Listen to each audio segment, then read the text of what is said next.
সুপ্রিয় শিক্ষার্থীরা, সবাইকে স্বাগতম জানাচ্ছি এডুকেডাম একাডেমির পক্ষ থেকে। আজকে যুক্তিবিদ্যা দ্বিতীয় পত্রের তৃতীয় অধ্যায় নিয়ে আলোচনা করব। আমরা ইতিপূর্বে যুক্তিবিদ্যার যে সকল ক্লাসগুলো করেছি এবং যা কিছু বুঝেছি, সেই বিষয়ের মধ্যে একটা বিষয় ছিল, সেটা হচ্ছে আরোহ অনুমান। এখন এই আরোহ অনুমানটার কি কি প্রকারভেদ হতে পারে, সেটা নিয়েই আমাদের তৃতীয় অধ্যায়, আরোহের প্রকারভেদ। আমরা জেনেছি যে আমাদের যুক্তিবিদ্যাকে দুইটি ভাগে ভাগ করেছি, সেটা হচ্ছে অবরোহ যুক্তিবিদ্যা এবং আরোহ যুক্তিবিদ্যা। এখন আজকে আমাদের ক্লাসের যে আলোচনার বিষয়, সেটা হচ্ছে আরোহের প্রকারভেদ। আমি আজকে আরোহের প্রকারভেদ নিয়ে আলোচনা করব। তো শুরু করা যাক আমাদের আলোচনা।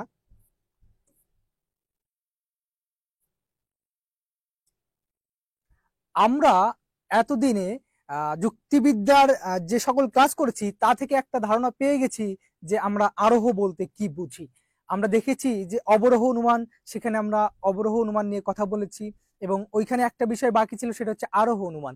আজকে আমরা আরোহ অনুমান নিয়ে কথা বলবো এবং আরোহ অনুমান কাকে বলে এটার সংজ্ঞা আমি অনেক আগেই দিয়েছি। আজকে আবারও একটু বলে দেই, সেটা হচ্ছে আমরা যখন বিশেষ বিশেষ অনেকগুলো আশ্রয় বাক্য থেকে একটা সার্বিক সিদ্ধান্ত গ্রহণ করব, তখন সেটা হবে আরোহ। অর্থাৎ আরোহটা কি? আমাদের বিশেষ বিশেষ থেকে একটা সার্বিক সিদ্ধান্তে উপনীত হওয়া। আমরা বলেছিলাম, যখন আমি বলবো যে রহিম হয় মরণশীল, করিম হয় মরণশীল, যদু হয় মরণশীল, মধু হয় মরণশীল, তখন সেখানে কি হচ্ছে, প্রত্যেকটা আশ্রয় বাক্যকে আমরা দেখতে পাচ্ছি এটা একটা বিশেষ বিশেষ আশ্রয় বাক্য। ওই আশ্রয় বাক্যগুলোকে আমরা যখন একত্রিত করে একটা সার্বিক সিদ্ধান্তে উপনীত হব, অর্থাৎ এটাকে বলা হয় যে বিশেষ বিশেষ আশ্রয় বাক্য থেকে যখন সার্বিক সিদ্ধান্তে উপনীত হওয়া যায়, তখন সেটাকে আরোহ বলা হয়। তো আজকে আমাদের আলোচনার বিষয় হচ্ছে আরোহের প্রকারভেদ। আমরা আরোহ অনুমান পড়েছি, আজকে জাস্ট এর প্রকারভেদটা নিয়ে আলোচনা করবো। আমি জানানোর জন্য বললাম আর কি, যে এইখানে আমাদের যে হ্যাঁ, ওয়ালাইকুম আসসালাম ময়মুনা। ওকে, তাহলে আমরা শুরু করছি আমাদের এই আরোহের প্রকারভেদটা নিয়ে। তাহলে দেখি, আমরা প্রত্যেকটা বিষয় যে টপিকগুলো আলোচনা করেছি ধরে ধরে, সেখানে আমরা দেখেছি প্রত্যেকটা বিষয়ই কিন্তু আমাদের যুক্তিবিদ্যার কি একটা মৌলিক বিষয় হিসেবে বিবেচনা করেছি। এটা আমরা সবটা ক্ষেত্রেই বলেছি। এটা কিন্তু আমরা প্রশ্নের ক্ষেত্রেও লিখতে পারি যে এটা একটা মৌলিক বিষয় যুক্তিবিদ্যার ক্ষেত্রে। এখন এই যে আমাদের আরোহের প্রকারভেদ, এই যে আরোহ অনুমানটা, আরোহ অনুমান বলি বা অবরোহ অনুমান বলি, এই দুইটা বিষয়েরই উদ্ভব হয়েছিল অ্যারিস্টটলের হাত ধরে। আমরা অ্যারিস্টটলকে জানি, অ্যারিস্টটলের হাত ধরেই এই যুক্তিবিদ্যার বিকাশ হয়েছিল, জন্ম হয়েছিল।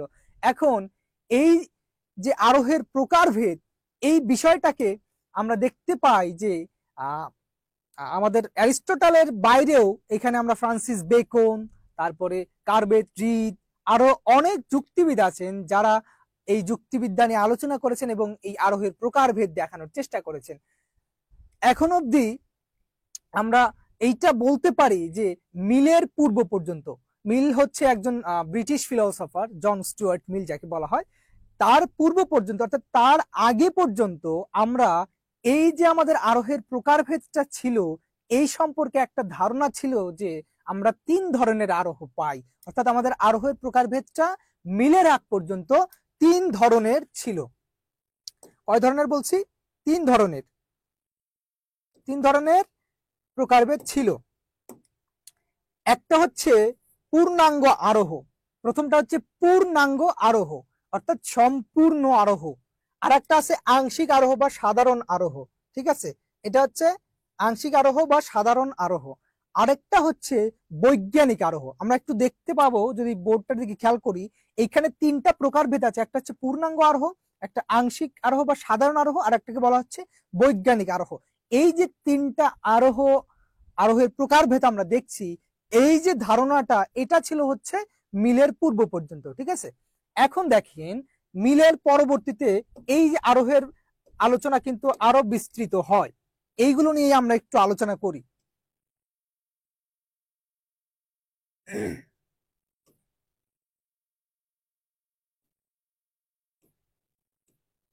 ওকে, এখন আমরা একটু প্রকৃত আরোহ নিয়ে আলোচনা করি। আমরা দেখলাম যে আরোহ, পূর্ণাঙ্গ আরোহ, সাধারণ বা আংশিক আরোহ, তারপরে হচ্ছে আমরা দেখলাম বৈজ্ঞানিক আরোহ। এই বিষয়গুলো কিন্তু আমরা অলরেডি আলোচনা করে ফেলেছি, সুতরাং ওইগুলো আর আলোচনা করতে চাচ্ছি না।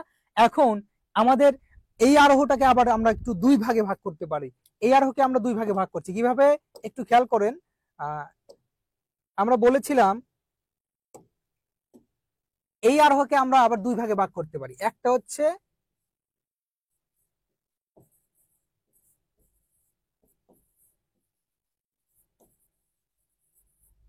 প্রকৃত আরোহ, আর দুই নম্বর হচ্ছে অপ্রকৃত আরোহ।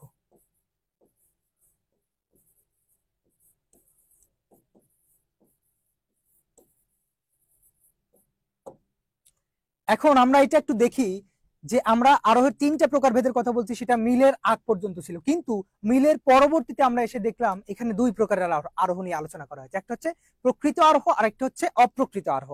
এখন এই প্রকৃত আরোহ বলতে কি বোঝায় এটা নিয়ে আমরা একটু আলোচনা করি। দেখেন, যদি খেয়াল করেন এখানে লেখা আছে যে আরোহের প্রকৃত গুণ এবং প্রধান মৌলিক বৈশিষ্ট্য বর্তমান থাকে তাকে প্রকৃত আরোহ বলে। অর্থাৎ এইখানে কয়েকটি বিষয় দেখবেন, একটা হচ্ছে প্রকৃত গুণ, এই একটা বিষয়, এবং প্রধান মৌলিক বৈশিষ্ট্য, এই যে দুইটা বিষয়। প্রকৃত গুণ থাকবে, প্রকৃত গুণটা কি, একটা যুক্তি বাক্য নিব বা একটা আশ্রয় বাক্য নিব, ওই বাক্যের মধ্যে যে পদটা থাকবে ওই পদের যে গুণটা সেটা একদম ন্যাচারালিস্টিক হতে হবে, একদম প্রকৃত অর্থাৎ খাঁটি জেনুইন হতে হবে, ওই একটা বিষয় থাকবে। এবং প্রধান মৌলিক বৈশিষ্ট্যগুলো কিন্তু আমরা পড়েছিলাম ইতিপূর্বে, যখন আমরা আরোহ অনুমান নিয়ে আলোচনা করেছিলাম সেগুলো পড়েছিলাম। তাহলে এই যে আমাদের প্রকৃত আরোহ, এর মধ্যে আমরা দুইটা বিষয় পাবো, একটি হচ্ছে প্রকৃত গুণ এবং আরেকটি হচ্ছে এই আরোহের প্রধান মৌলিক বৈশিষ্ট্য। এই দুইটা বিষয় মিলেই আমাদের এই প্রকৃত আরোহ গঠিত হয়। এখন এইখানে আরেকটি কথা আছে যে আরোহের ক্ষেত্রে এই যে ইন্ডাকটিভ লিপ বলা হয়, যেটাকে আরোহমূলক লম্ফ, এই যে ইন্ডাকটিভ লিপ, এই বিষয়টা থাকে। অর্থাৎ এইখানে আমরা যদি একটু আলোচনা করি এই বিষয়ে যে আরোহমূলক লম্ফটা কি। এই লম্ফটা হচ্ছে আমরা যখন বিশেষ বিশেষ আশ্রয় বাক্যকে নেই তখন আমরা দেখতে পাই যে সেখানে কিন্তু জগতের সবগুলো আশ্রয় বাক্যকে আমরা নিয়ে আসতে পারছি না।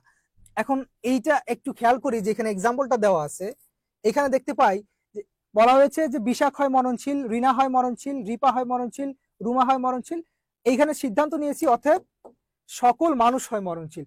এইখানে আমরা যে চারটি মাত্র আশ্রয় বাক্য নিয়েছি, এই বিষয়টা কিন্তু একটা লিভের মধ্যে দিয়ে গেছে, অর্থাৎ একটা লম্ফ অর্থাৎ লাভ দেওয়া হয়েছে। কিভাবে? এখন এই যে চারজন মানুষকে আমরা যদি মরণশীল বলে গণ্য করে একটা সার্বিক সিদ্ধান্ত গ্রহণ করি, যে যুক্তিবিদ্যার ক্ষেত্রে আমরা বললাম সকল মানুষ হচ্ছে মরণশীল, এই বিষয়টা কিন্তু একটা বিশাল একটা জাম্প করা হয়ে যাচ্ছে। কিভাবে? কারণ আমরা তো সব মানুষকে নিয়ে আসছি না, পৃথিবীতে যত মানুষ আছে আমরা কি সবার নাম লিখছি? সবার নাম লিখিনি। সুতরাং এই চারজন থেকেই আমরা একটা কি বলে জাম্প করলাম, জাম্প করে একটা সিদ্ধান্ত গ্রহণ করলাম সকল মানুষ হয় মরণশীল। একটা কথা আমি বলেছিলাম যে এই যে আরোহ অনুমান, এটা কিন্তু সবসময় সম্ভাবনাময়। কারণ হচ্ছে কি, আমরা যদি একজন মানুষকে খুঁজে বের করতে পারি যে মারা যাননি বা মারা যাবেন না, এইটা নিশ্চয়তা যদি থাকে, তাহলে এই যে আমাদের প্রকৃত আরোহ এবং এর মধ্যে আমরা যে এই আরোহটাকে পাচ্ছি অর্থাৎ আরোহ অনুমানটা, এই অনুমানটা কিন্তু সম্পূর্ণ মিথ্যে হয়ে যাবে। কেন? কারণ আমরা সিদ্ধান্ত গ্রহণ করেছি যে সকল মানুষ হয় মরণশীল। এতটুকু বোঝা গেছে কিনা?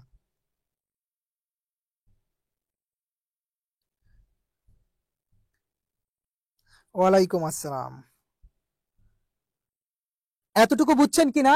যদি বুঝেন তাহলে ক্লিয়ার লেখেন, তাহলে আমি নেক্সট আলোচনায় চলে যাই।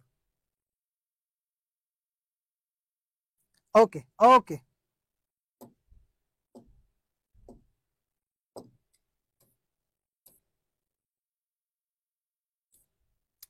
এখন দেখেন, আমরা প্রকৃত আরোহটা কি সেটা জানার চেষ্টা করলাম এবং সেখানে দেখলাম দুইটা বিষয় থাকবে। একটা হচ্ছে কি, ওই যে প্রকৃত গুণ এবং মৌলিক বৈশিষ্ট্য, এই দুইটা অবস্থা সবসময় প্রকৃত আরোহের ক্ষেত্রে বিদ্যমান থাকবে।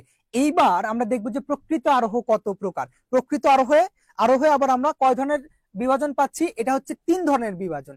কিরকম? একটা হচ্ছে বৈজ্ঞানিক আরোহ, যেটাকে বলা হচ্ছে সায়েন্টিফিক ইন্ডাকশন, ঠিক আছে। আর একটা হচ্ছে অবৈজ্ঞানিক আরোহ, আর একটা হচ্ছে সাদৃশ্যমূলক অনুমান, যেটাকে বলা হয় অ্যানালজি। এখন পর্যায়ক্রমে আমরা এই বিষয়গুলো নিয়ে আলোচনা করব। অর্থাৎ এইটুকু একটু যদি সামারি করি আমি, তাহলে বলতে পারি যে আরোহ অনুমানটাকে ওই মিলের পূর্ব পর্যন্ত আমরা 3 প্রকার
এখন কোন জায়গা থেকে সাউন্ড গেছে আইডেন্টিফাই করতে হবে। আচ্ছা যাই হোক, এটা নেন।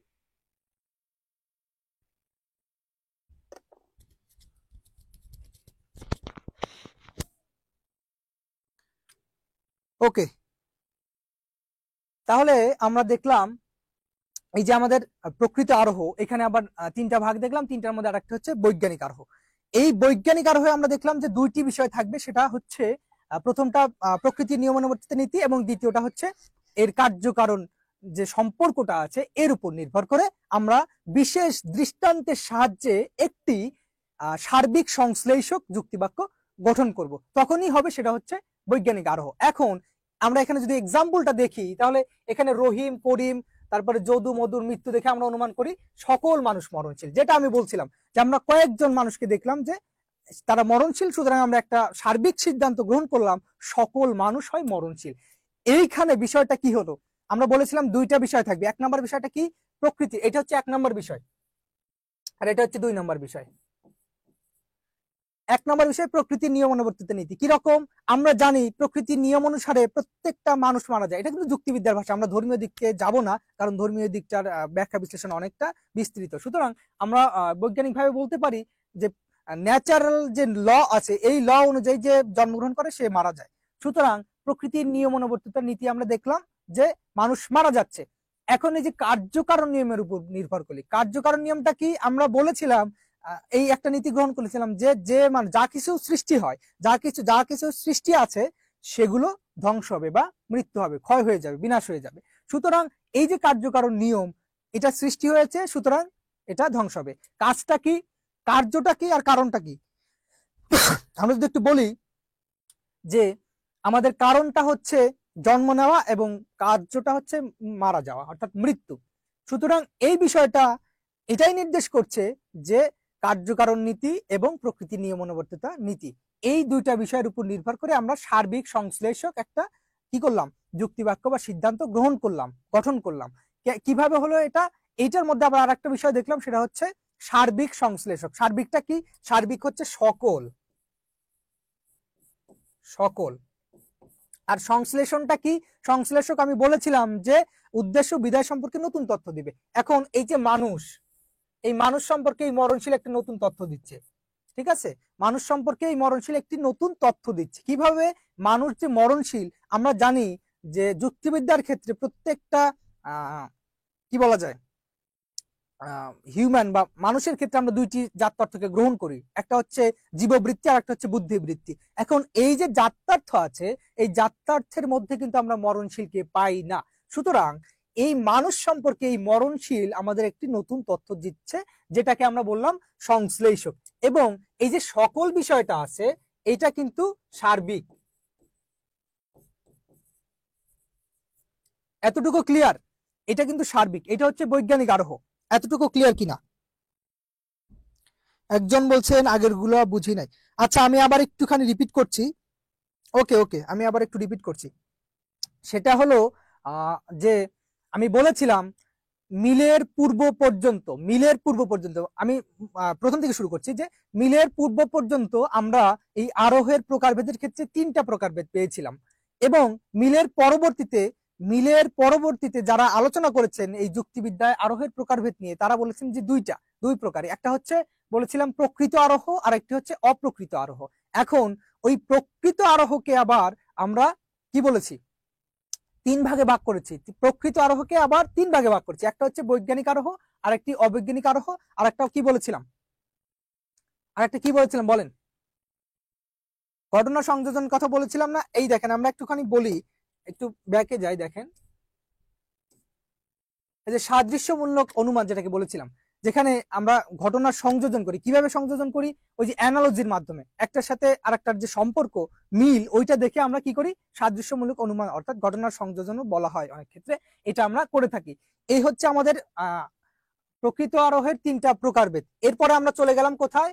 এই প্রকৃত আরোহ বলতে কি বোঝায় এটা বললাম আমি, এবং এখানে এক্সাম্পলের মাধ্যমে আমি দেখাই দিলাম যে এটা কি নির্দেশ করছে। এইটুকু ক্লিয়ার কিনা? এইটুকু ক্লিয়ার হলে ক্লিয়ার লেখেন, তাহলে আমি আবার নতুনটা আলোচনা করব। এইটুকু ক্লিয়ার হলে ক্লিয়ার লেখেন, আমি নতুনটা আলোচনা করব।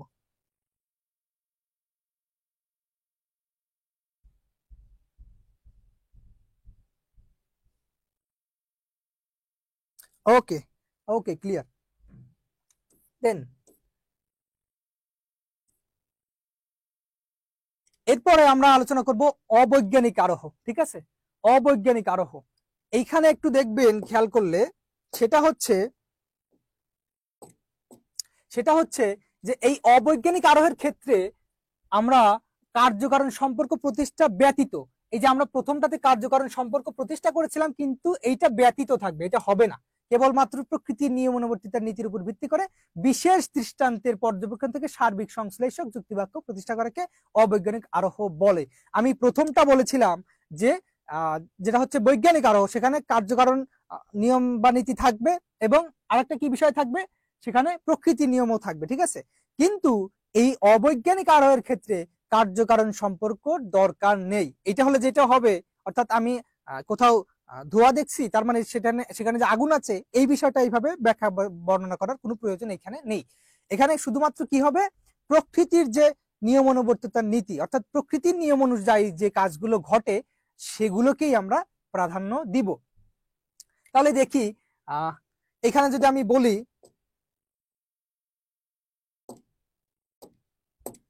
এখানে বললাম যে এ যাবৎ যত কোকিল দেখেছি কালো দেখেছি। এই আশ্রয় বাক্যটা দেখেন, এ যাবৎ যত কোকিল দেখেছি কালো দেখেছি, অর্থাৎ সবগুলো কোকিল আমি কালো দেখেছি, কালো ছাড়া অন্য রঙের কোকিল দেখিনি। তাহলে সব কোকিল দেখলাম কালো, কালো ব্যতীত আমরা কোন প্রকার অন্য রঙের কোকিল দেখিনি।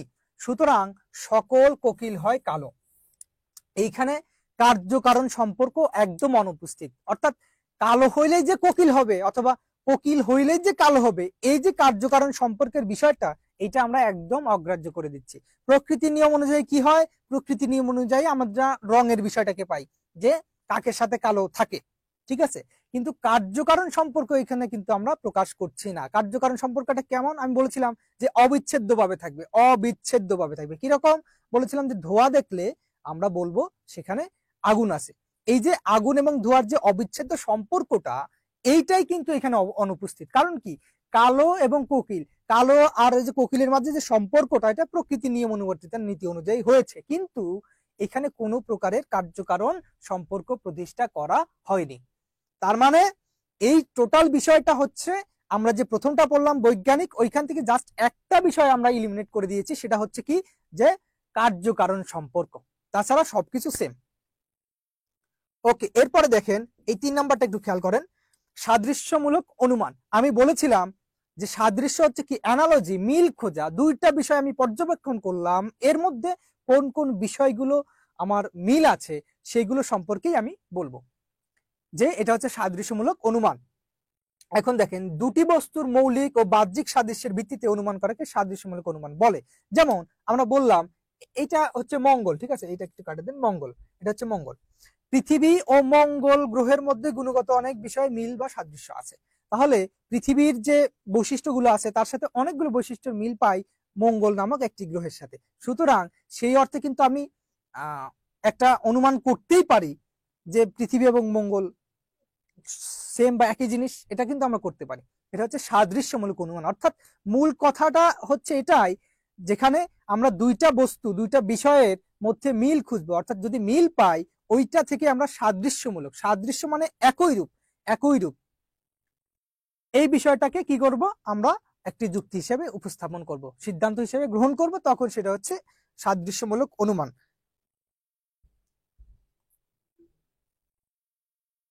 এতটুকু ক্লিয়ার কিনা? এতটুকু ক্লিয়ার কিনা?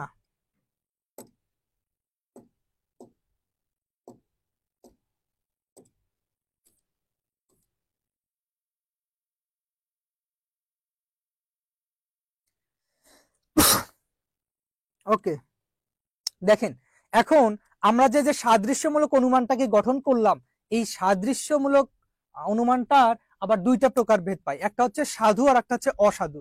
কারণ হচ্ছে কি, আমরা যে সাদৃশ্য দেখেই একটা সিদ্ধান্ত গ্রহণ করব, সেক্ষেত্রে সেটা কতটুকু যুক্তিযুক্ত বা সেটা কতটুকু সঠিক, সেটা কিন্তু আমরা এই সাধু অথবা অসাধু সাদৃশ্য অনুমানের মাধ্যমেই আমরা বুঝতে পারবো। অর্থাৎ ইংরেজিতে যেটা বলা হচ্ছে গুড অ্যান্ড ব্যাড অ্যানালজি, অর্থাৎ যেটা একদম কাছাকাছি, মানে 100%-এর কাছাকাছি সঠিক, সেটাকে আমরা গুড বলবো, আর যেটা তার থেকে অনেক কম সেটাকে আমরা ব্যাড বলবো। কিরকম আমরা একটু দেখি। দেখেন, আমরা বলেছিলাম যে যে দুটি বিষয়ের সাদৃশ্যের উপর ভিত্তি করে যে অনুমান করা হয় তাকে সাদৃশ্য অনুমান বলে। সাদৃশ্য অনুমানে আবার দুটি বিষয় বা বস্তুর মধ্যে কয়েকটি বিষয়ের সাদৃশ্য বা মিল দেখানো হয়। যেমন আমরা যে একটা এক্সাম্পল দিলাম যে পৃথিবীর মতো মঙ্গলে মাটি, পানি ও বায়ু আছে, পৃথিবীতে মানুষ বাস করে, অতএব মঙ্গল গ্রহেও মানুষ বাস করে। তাহলে এই যে একটা সাদৃশ্য অনুমান আমি অনুমান করে বসলাম, এইখানে দেখলাম যে পৃথিবীতে মাটি আছে, পানি আছে, বায়ু আছে, সুতরাং আমরা এই এই সাদৃশ্যের ভিত্তিতে আরেকটা বিষয় দেখলাম, সেটা হচ্ছে কি, সেটা হচ্ছে মঙ্গল গ্রহ। মঙ্গল গ্রহেও পৃথিবীর মতো মাটি আছে, পানি আছে, বায়ু আছে। সুতরাং এ থেকে আমরা অনুমান করব যেহেতু পৃথিবীতে মানুষ বসবাস করে বা প্রাণের অস্তিত্ব আছে, সুতরাং মঙ্গল গ্রহেও প্রাণের অস্তিত্ব থাকবে। এইখানে একটা বিষয় দেখেন, এইখানে কি হচ্ছে, আদৌ কি মঙ্গল গ্রহে কোনো প্রাণী আছে? থাকলেও থাকতে পারে, আমরা এখনো অবধি জানি না আছে কিনা। ঠিক আছে, আমরা জানি যে নাই, এটা আমরা ধরে নিয়েছি, বাট আছে কিনা সেটা আমরা এখনো বের করতে পারিনি। অনেকে বলে এলিয়েন আছে, থাকতেই পারে, অস্বাভাবিক কিছু না। তাহলে তাহলে মূল বিষয়টা যেটা দাঁড়ালো সেটা হচ্ছে এইখানে একটা সম্পূর্ণ বিষয় কাজ করছে, যেখানে আমরা কি করলাম, একটা সাদৃশ্যর ভিত্তিতে একটা অনুমান করে বসলাম যে পৃথিবীতে যেহেতু মাটি, পানি, বায়ু আছে, সুতরাং এর মতো মঙ্গলেও আছে, আমরা একটা সিদ্ধান্ত নিলাম, অতএব মঙ্গল গ্রহেও মানুষ বাস করে। এখন ওই যে সাদৃশ্য অনুমানকে আমরা দুই ভাগে ভাগ করলাম, একটা হচ্ছে সাধু সাদৃশ্য অনুমান আর একটা হচ্ছে অসাধু সাদৃশ্য অনুমান। এখন এইগুলো নিয়ে একটু আলোচনা করি। দেখেন,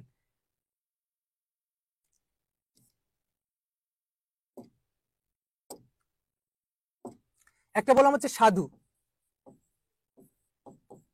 সাধু মানে কি, এটা হচ্ছে গুড, ইংরেজিতে আমরা যেটাকে বলি। এখন এই গুডটার ক্ষেত্রে আমরা এইটা বলবো, এই ধারণাটা দিব, সেটা হচ্ছে আমরা যখন একটা এক্সাম্পল দিলাম যে পৃথিবীর মতো মঙ্গল গ্রহেও মাটি, পানি, বায়ু আছে, সুতরাং মঙ্গলেও পানি আছে। এই যে বিষয়গুলো আমরা বললাম, এইখানে অ্যানালজিটা যদি সঠিক হয় তখন সেটা হচ্ছে সাধু। ঠিক আছে, যদি অ্যানালজিটা সঠিক হয়, আমরা কোন প্রকারের ভুল ভ্রান্তি নিচ্ছি না, আমাদের তো অ্যানালজি ঠিক আছে যে মাটি পানি বায়ু আছে, এটা তো ঠিক, তাহলে আমরা অ্যানালজিটা যখন আমরা সঠিক হবে তখন সেটাকে আমরা সাধু বলবো। আর অসাধু বলবো কখন?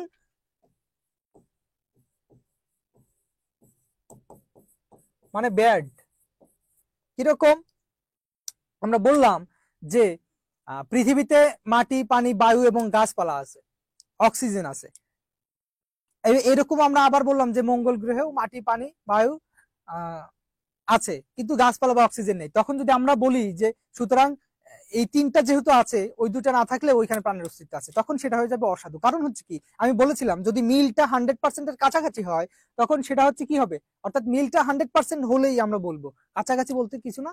আর যদি কম হয় তখন আমরা অসাধু বলবো। এইটা হচ্ছে বিষয়। এতটুকু বোঝা গেছে কিনা? এতটুকু বোঝা গেলে আমি আবার অপ্রকৃত আরোহ নিয়ে আলোচনা করব। বোঝা গেলে ক্লিয়ার লেখেন।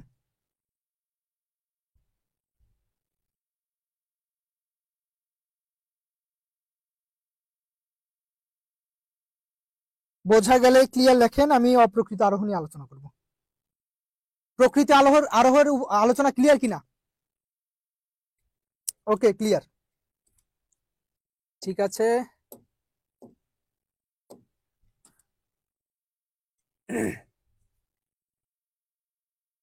এরপরে দেখেন, আমরা বললাম যে অপ্রকৃত আরোহ। এখন এই অপ্রকৃত আরোহের ক্ষেত্রে কি দেখব, যে মূল মূল বৈশিষ্ট্য কি করবে, থাকবে না। এই যে মূল বৈশিষ্ট্য থাকে না, মূল বৈশিষ্ট্য থাকে না, যে আরোহ প্রক্রিয়ায় আরোহের মূল বৈশিষ্ট্য থাকে না তাকে অপ্রকৃত আরোহ বলে। অর্থাৎ যে অনুমান বা যুক্তি পদ্ধতি আপাতত দৃষ্টিতে দেখতে অনেকটা আরোহের মতো, কিন্তু আরোহের মূল বৈশিষ্ট্য হিসেবে এতে আরোহমূলক লম্ফ উপস্থিত থাকে না, তাকে অপ্রকৃত আরোহ বলে। কি থাকবে না? আরোহমূলক লম্ফ। আমাদের যে প্রকৃত আরোহ ছিল সেখানে আমরা দেখেছি যে ওখানে আরোহমূলক লম্ফ আছে, কিন্তু এই যে অপ্রকৃত আরোহ, এইখানে মূল বৈশিষ্ট্যটা আরোহমূলক লম্ফ থাকবে না, তখন এটা হয়ে যাবে অপ্রকৃত আরোহ। এইটা একটু দেখেন, এই অপ্রকৃত আরোহকে আমরা আবার তিনটি ভাগে ভাগ করব। অপ্রকৃত আরোহকে আমরা আবার তিনটি ভাগে ভাগ করব। কিরকম? একটা হচ্ছে পূর্ণাঙ্গ আরোহ, দ্বিতীয় হচ্ছে যুক্তিসাম্যমূলক, তৃতীয় হচ্ছে ঘটনা সংযোজন। অর্থাৎ পূর্ণাঙ্গ আরোহ, আমরা পূর্ণাঙ্গ আরোহ বলবো, আর একটা হচ্ছে যুক্তিসাম্যমূলক আরোহ, আর একটা হচ্ছে ঘটনা সংযোজন। দেখেন এই যে বিষয়গুলো, এই বিষয়গুলো কিন্তু আমরা মিলের পূর্বে পেয়েছিলাম। এই তিনটা বিষয় কিন্তু আমরা দেখেছিলাম যে আরোহকে তিন ভাগে ভাগ করা হয়েছে, কিন্তু মিলের পরবর্তীতে এসে আমরা দুইটি ভাগ দেখলাম, একটা প্রকৃত আর একটা অপ্রকৃত। তার মধ্যে যে অপ্রকৃতের আলোচনা কিন্তু মিলের পরবর্তী যেগুলো আলোচনা হয়েছিল সেগুলো কিন্তু এখানে দিয়ে দেওয়া হয়েছে। ঠিক আছে, তাহলে আমরা একটু এইগুলো নিয়ে আলোচনা করি। দেখেন, এইগুলো নিয়ে আলোচনা করি যে পূর্ণাঙ্গ আরোহ বলতে আমরা কি বুঝি। পূর্ণাঙ্গ আরোহ কি? Perfect induction. পারফেক্ট ইন্ডাকশন এইটা হচ্ছে যে আরোহ অনুমানে সকল দৃষ্টান্তের পর্যবেক্ষণ বা নিরীক্ষণের ভিত্তিতে সার্বিক যুক্তি বাক্য প্রতিষ্ঠা করা হয়, তাকে পূর্ণাঙ্গ আরোহ বলে। অর্থাৎ আমাদের যে যুক্তি বাক্যগুলো থাকবে, আশ্রয় বাক্যগুলো থাকবে, প্রত্যেকটাকেই আমরা টেস্ট করব, দেখবো যে এটা সত্যি কিনা। তারপরে আমরা একটি কি করব, সার্বিক সংশ্লেষক সিদ্ধান্ত গ্রহণ করব, তখন সেটা হবে পূর্ণাঙ্গ আরোহ। দেখেন এক্সাম্পলটা দেই এইভাবে, এখানে দেওয়া আছে কোন আলমারির প্রতিটি বই পর্যবেক্ষণ বা নিরীক্ষণ করে দেখা গেল যে প্রত্যেকটি বই উপন্যাস, সুতরাং আলমারির সকল বই হয় উপন্যাস। তাহলে পূর্ণাঙ্গ আরোহটা কি? সেটা হচ্ছে যে আমরা যে আশ্রয় বাক্যগুলো নিব ওইখানে সবগুলোই আমরা পরীক্ষা করব। যেমন আমরা এইরকম আরেকটা এক্সাম্পল দিতে পারি, যে যখন ধরেন আপনাদের ক্লাসরুমে, আপনারা হচ্ছে সবাই ইন্টারমিডিয়েট স্টুডেন্ট, তখন ওই ক্লাসরুমে সবাই ইন্টারমিডিয়েট স্টুডেন্ট কিনা এটা আমি পরীক্ষা করার পরে আমি একটা সার্বিক সিদ্ধান্ত নিব যে এই রুমের যতগুলো স্টুডেন্ট আছে, অর্থাৎ ছাত্রছাত্রী আছে, তারা সবাই ইন্টারমিডিয়েট স্টুডেন্ট বা ছাত্রছাত্রী। এটা হচ্ছে আমাদের এই বিষয়, মানে পারফেক্ট আরোহের বিষয়, এটা এটা নির্দেশ করছে। এরপরে আসেন,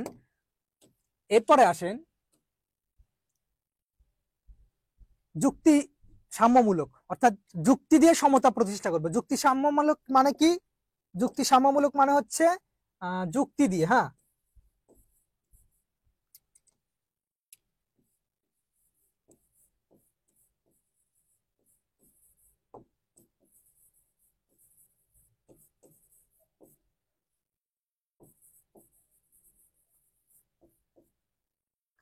যুক্তির মাধ্যমে সমতা প্রতিষ্ঠা করতে পারি। হ্যাঁ,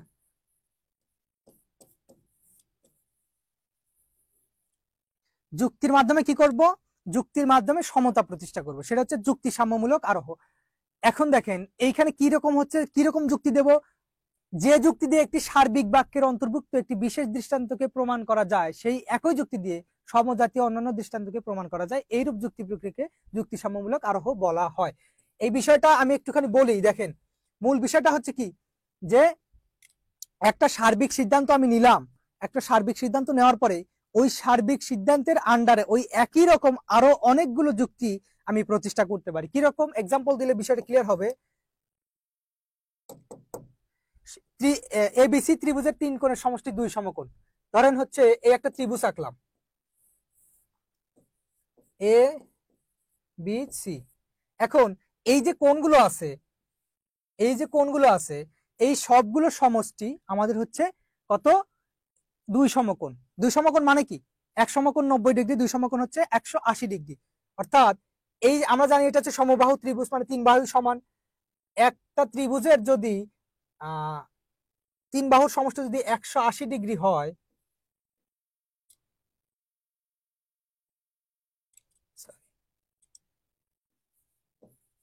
180 ডিগ্রি হয়, তাহলে 3 বাহু মানে এটা দিয়ে আমরা ভাগ করতে পারি। 3টা যদি ভাগ করি তাহলে হবে হচ্ছে প্রত্যেকটা 60 ডিগ্রি করে। তার মানে এইটার মান হচ্ছে 60 ডিগ্রি। হ্যাঁ, 60 ডিগ্রি, এটার মানও 60 ডিগ্রি, এটার মানও 60 ডিগ্রি। এই যে 3টা আমাদের কোণ আছে ত্রিভুজের, এই 3টার প্রত্যেকটার মান হচ্ছে 60 ডিগ্রি করে, 318 মানে 180 ডিগ্রি, টোটাল হচ্ছে 180 ডিগ্রি। এখন এই যে ত্রিভুজের 3 কোণের সমষ্টি 2 সমকোণ, এটা যে আমরা বললাম এটা 3 বাহু সমান, ঠিক আছে, ওকে ফাইন। কিন্তু এইখানে যদি আমরা এইভাবে একটা ত্রিভুজ আঁকি, এই 3 কোণের সমান কিন্তু মানে পরিমাপ কিন্তু একই না, 3 কোণের পরিমাপ কিন্তু একই না। কেন, এই এবিসি একটা ত্রিভুজ।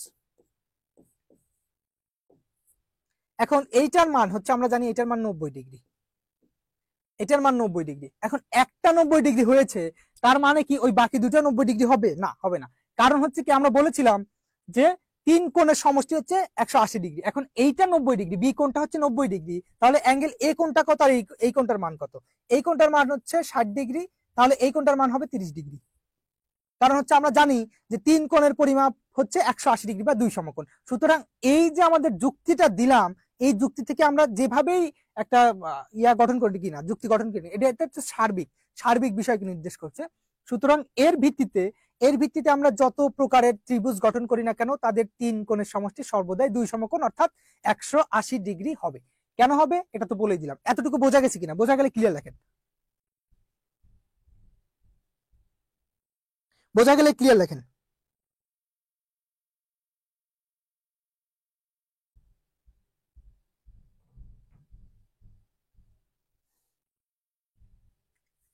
বোঝা গেলে ক্লিয়ার লেখেন, বোঝা গেলে ক্লিয়ার লিখে দেন, তাহলে আমি আবার নেক্সটে চলে যাই।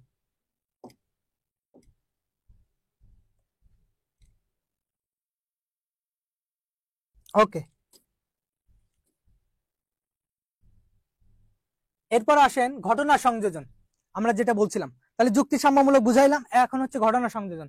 ঘটনা সংযোজনটা কিরকম, যে এই যে আমরা বলছি কলিজেশন অফ ফ্যাক্টস, বিভিন্ন ঘটনা থাকবে, সেগুলোকে আমরা সংযোজন করি, আমরা এই বিষয়টাকে বলবো। দেখেন কতগুলো নিরীক্ষিত ঘটনাকে একটি সাধারণ ধারণার সাহায্যে সংযোজন করার মানসিক প্রক্রিয়াকে ঘটনা সংযোজন বলা হয়।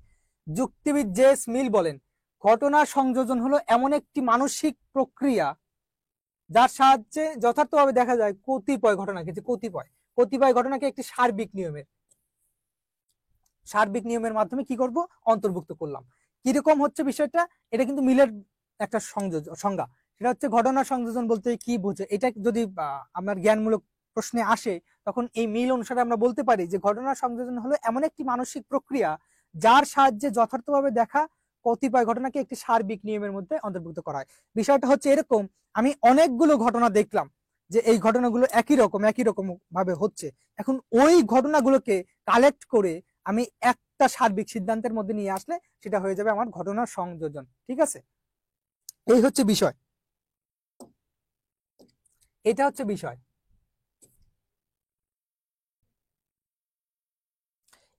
এতটুকু আলোচনার মধ্যে কারো কোনো সমস্যা আছে কি না?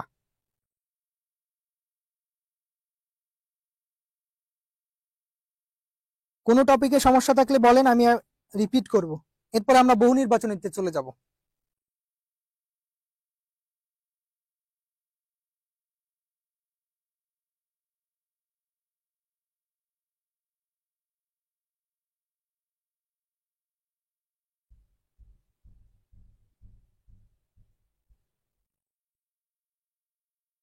সমস্যা নাই, ওকে।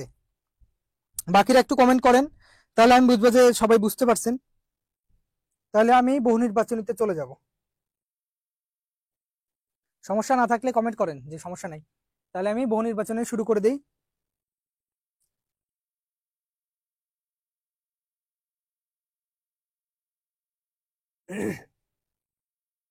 ওকে, দেখেন 1 নম্বর বহু নির্বাচনী প্রশ্নে কি বলছে?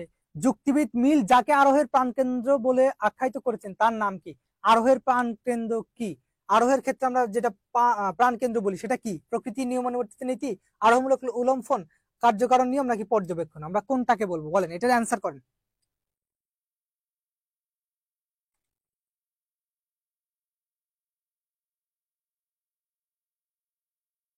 এটার অ্যান্সার কি হবে?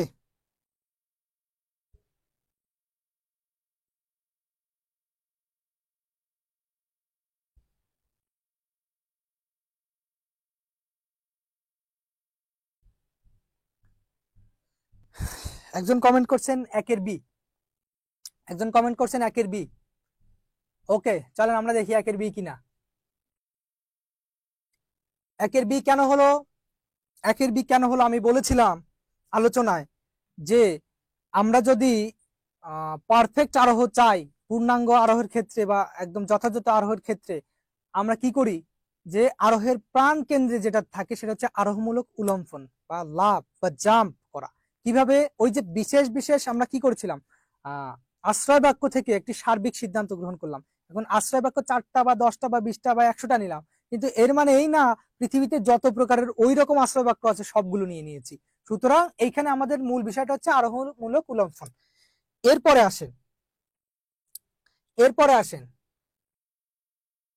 যুক্তিবিদ মিল যাকে আরোহের প্রাণকেন্দ্র বলে আখ্যায়িত করেছেন তার নাম কি? আচ্ছা, এটা তো দেখলাম, একই জিনিস বারবার দিয়ে দিছে।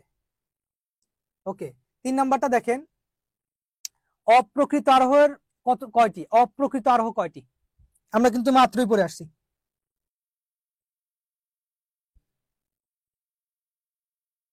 অপ্রকৃত আরোহ কয়টি? 3 নাম্বারটা অ্যান্সার করেন।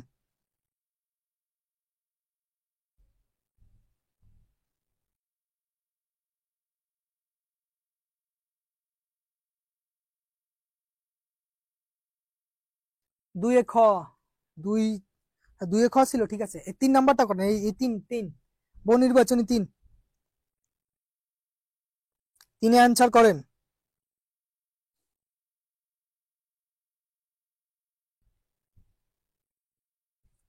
অপ্রকৃত আরোহ কত প্রকার? 3-এ খ, রাইট। আমরা 3 প্রকারে পড়েছি, হ্যাঁ। আমরা প্রকৃত আরোহ 3 প্রকারে পড়েছি, অপ্রকৃত আরোহ 3 প্রকারে পড়েছি। আচ্ছা, এখন এরপরে দেখেন 4 নাম্বার, সাদৃশ্য অনুমান কত প্রকার? সাদৃশ্য অনুমান, ওই যে আমরা বলেছিলাম অ্যানালজির ভিত্তিতে আমরা বলেছিলাম সাদৃশ্য অনুমান কত প্রকারের, বলেন। 4 নাম্বারটা অ্যান্সার করেন।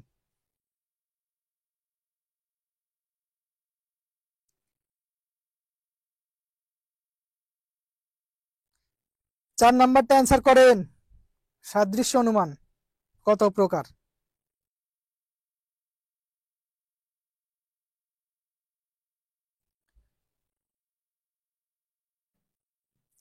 আপনাদের একটা কথা বলে রাখি, সেটা হচ্ছে কি, যে আমরা বইয়ের মধ্যে সবকিছু কিন্তু একদম আলোচনা করতে পারি না। আমাদের যে কোর কোর বিষয়গুলো থাকে সেগুলোই আমরা আলোচনা করি, এবং ওইখান থেকে কোশ্চেন ম্যাক্সিমাম হয়, ঠিক আছে। আর সিলেবাস যেহেতু আমাদের শর্ট, তো সেই ক্ষেত্রে আমরা সিলেক্টেড টপিক পড়ছি। এখন ওই টপিকের ক্ষেত্রে কিন্তু সবকিছুই পড়া উচিত, কিন্তু আমরা কোর কোর যে বিষয়গুলো থাকে অর্থাৎ মেইন যেগুলো আলোচনা হয় সেগুলো কিন্তু ওইখান থেকে কোশ্চেন হয়ে থাকে। তাহলে আমরা এটা দেখে নেই, এটা দেখে নেই যে আমরা 2 প্রকারে পড়েছিলাম, ঠিক আছে। আমরা 2 প্রকারে পড়েছিলাম সাদৃশ্য অনুমান। এরপরে আসেন 5 নম্বরে, দেখেন বাঘ ও বিড়াল দেখতে সমজাতীয় এবং বাঘের মতো বিড়ালের গোপ ও নখ আছে, বাঘ মানুষ খায়, এত বিড়ালও মানুষ খায়, এটি কোন আরোহের উদাহরণ বলেন? কোন আরোহের উদাহরণ? আমরা বলেছিলাম কোন আরোহের উদাহরণ? বৈজ্ঞানিক আরোহ, অসাধু সাদৃশ্যমূলক অনুমান, নাকি ঘটনা সংযোজন, নাকি অবৈজ্ঞানিক আরোহ? কোনটা হবে বলেন? 5 নাম্বারটা বলেন কি হবে? 5 নাম্বারটা কি হবে? ওই যে আমরা মঙ্গল গ্রহের এক্সাম্পল দিয়েছিলাম যে পৃথিবীতে মাটি পানি বায়ু আছে, মঙ্গল গ্রহেও মাটি পানি বায়ু আছে, সুতরাং পৃথিবীতে মানুষ থাকে না, পৃথিবীতে মানুষ থাকে, সুতরাং আমরা বলতে পারি যে মঙ্গল গ্রহেও মানুষ আছে। তেমনি বাঘ ও বিড়াল দেখতে সমজাতি এবং বাঘের মতো বিড়ালের গোপ ও নখ আছে, বাঘ মানুষ খায় অত বিড়ালও মানুষ খায়, এটি কোন আরোহের উদাহরণ? খ বলছেন অসাধু সাদৃশ্যমূলক অনুমান। আমরা সাদৃশ্য বিষয়টাকে কিন্তু দেখেছিলাম যে দুইটা বিষয়কে আমরা মিলাই, তাই না? দুইটা বিষয়কে কিন্তু আমরা মিলানোর চেষ্টা করি। তাহলে আমরা এটা দেখলাম যে সাদৃশ্য, অসাধু সাদৃশ্যমূলক অনুমান। কারণ কি, সবকিছু কিন্তু আমাদের মানে 100% হচ্ছে না, 100% হচ্ছে না, সুতরাং সাইজটা ম্যাটার করে। বিড়ালের আর বাঘের মধ্যে সাইজটা ম্যাটার করে না, তাহলে 100% হচ্ছে না, সুতরাং অসাধু সাদৃশ্যমূলক অনুমান। আমরা দুই প্রকার সাদৃশ্য অনুমান একটু আগে বলে আসলাম, সাধু অসাধু, তাহলে এটা হচ্ছে অসাধু সাদৃশ্যমূলক অনুমান। এরপরেরটা দেখেন, নিচের কোনটি অপ্রকৃত আরোহ? অপ্রকৃত আমরা বলেছিলাম বৈজ্ঞানিক, অবৈজ্ঞানিক, সাদৃশ্যমূলক, পূর্ণাঙ্গ আরোহ। অবৈজ্ঞানিক, অপ্রকৃত আরোহ কোনটি হবে? এটা অ্যান্সার করেন। পাশে খরাই, ঠিক আছে, এখন 6 নাম্বারটা অ্যান্সার করেন। 6 নাম্বারটা অ্যান্সার করেন, 6 নাম্বারটা কি হবে? নিচের কোনটি অপ্রকৃত আরোহ? বৈজ্ঞানিক, অবৈজ্ঞানিক, সাদৃশ্যমূলক, পূর্ণাঙ্গ আরোহ। আমরা সবই পড়ে আসছি, আমাদের একটুখানি মানে কনসিয়াস থাকতে হবে এই বিষয় সম্পর্কে, যে একটু নোট করে পড়ার চেষ্টা করবেন। আমি যেগুলো দিলাম, হ্যাঁ, এই বিষয়গুলো স্লাইডটা আপনারা সংগ্রহ করে নেবেন, এটাতে দেওয়া হবে গ্রুপে, আপনারা তারপরে একটু নোট করে পড়ার চেষ্টা করবেন, তাহলে বিষয়টা আপনাদের কাছে অনেক ইজি মনে হবে এই এমসিকিউ সলভ করার ক্ষেত্রে। আচ্ছা, এখন অ্যান্সার করেন নাই, 6 নাম্বারটা অ্যান্সার করেন, 6 নাম্বারটা অ্যান্সার করেন।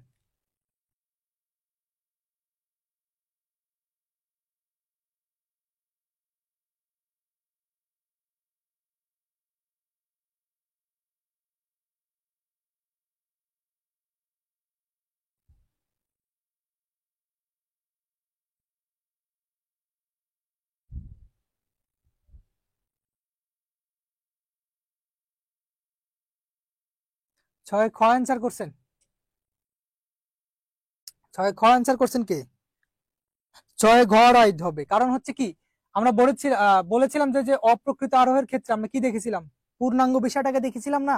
পূর্ণাঙ্গ, যে পারফেক্ট, পারফেক্ট বলেছিলাম না, অপ্রকৃতর ক্ষেত্রে পারফেক্ট, সেই বিষয়টা এখানে আসবে। ওকে, এরপর দেখেন, জেস মিল অপ্রকৃত আরোহকে কয় ভাগে ভাগ করেছেন? এটা তো আমরা সবাই জানি, প্রকৃত আরোহ 3 প্রকার, অপ্রকৃত আরোহ 3 প্রকার, এটা তো সবাই জানি, তাই না? এটা তো ভুল হওয়ার কথা না। আচ্ছা, আমরা 7 নাম্বারে যাই, হ্যাঁ 7 নাম্বারে যাই, দেখেন, সরি 8 নাম্বার, প্রকৃত আরোহের মূল বৈশিষ্ট্য কোনটি? প্রকৃত আরোহের মূল বৈশিষ্ট্য কোনটি? আমরা ওই যে মূল বৈশিষ্ট্যের কথা কিন্তু বলেছিলাম, সেটা কি? কার্যকারণ, প্রকৃতির একরূপতা, পর্যবেক্ষণ, নাকি আরোহমূলক লম্ফ? মূল বৈশিষ্ট্যটা কি? লাস্ট, এটা 8 নাম্বারটা অ্যান্সার করেন, লাস্ট। প্রকৃত আরোহের মূল বৈশিষ্ট্য কোনটি হবে বলেন?